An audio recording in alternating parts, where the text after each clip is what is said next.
Just a short video on how I made the lunar base. Started with the picture, and I needed the picture to fit inside my light box for the photographs afterwards. I've downloaded a picture that's copyright free and is free for commercial use, and had that printed in matte. I then put it on some foam board and cut that to size so that piece would fit just inside the light box nicely. Rather than gluing the picture on, I decided to just put some double-sided tape onto the foam board and stick the picture onto that. The picture needs to be matte, obviously, because even though it is a matte finish, it still reflects the light, as you can see. But it's starting to come on.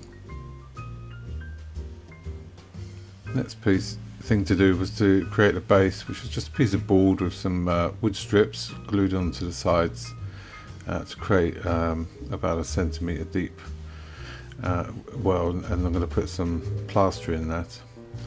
And these are cork barks. They use them in railway modelling and also in like animal reptile enclosures, but they look good when they're painted up. They also have strata lines, so it appears like rock. Anyway, I just put the model in various positions to check it would work. Mixed up some plaster. Now this is gypsum plaster, it's base plaster, and it's quite grainy, and you can put it on nice and thick. A 25 kilo bag of this is only about £10 or about $15, and this is nowhere near that amount. And it goes on thickly, and when it's dry it has a grainy texture, so it works very well. It's cheap, easy and quick to do. Whilst it was still wet, I placed the bark into the plaster just to, so it sets around it.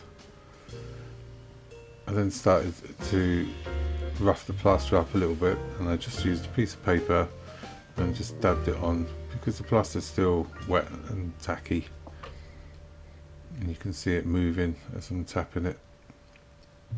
And that was to give it some texture.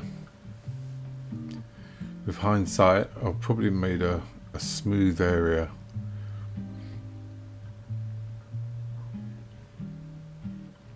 I put the model in to simulate some feet landing in the lunar surface. I don't think there was a need to do that actually. And then to create little craters, I used a light bulb because it gives that nice round effect of asteroids hitting the lunar surface. So I created a few of those. It wouldn't be a lunar surface without a few craters in it.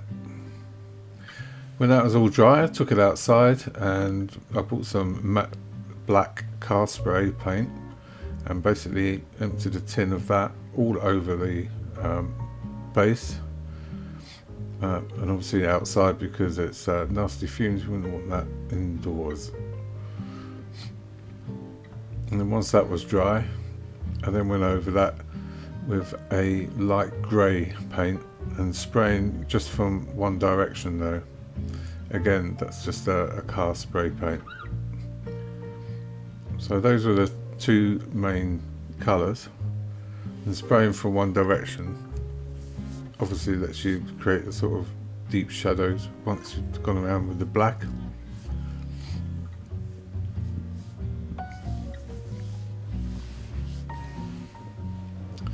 So next was the last colour I put on, which was this aggressive white grey, and it's a pretty nice colour actually. It's not white, but well, as it says, it's like a white grey. And when you look at pictures of the lunar surface, you'll see that actually many parts, when the sunlight hits them, they practically turn pure white. So it gives a pretty accurate representation. Obviously, again, it's only from the one side where the light's coming from.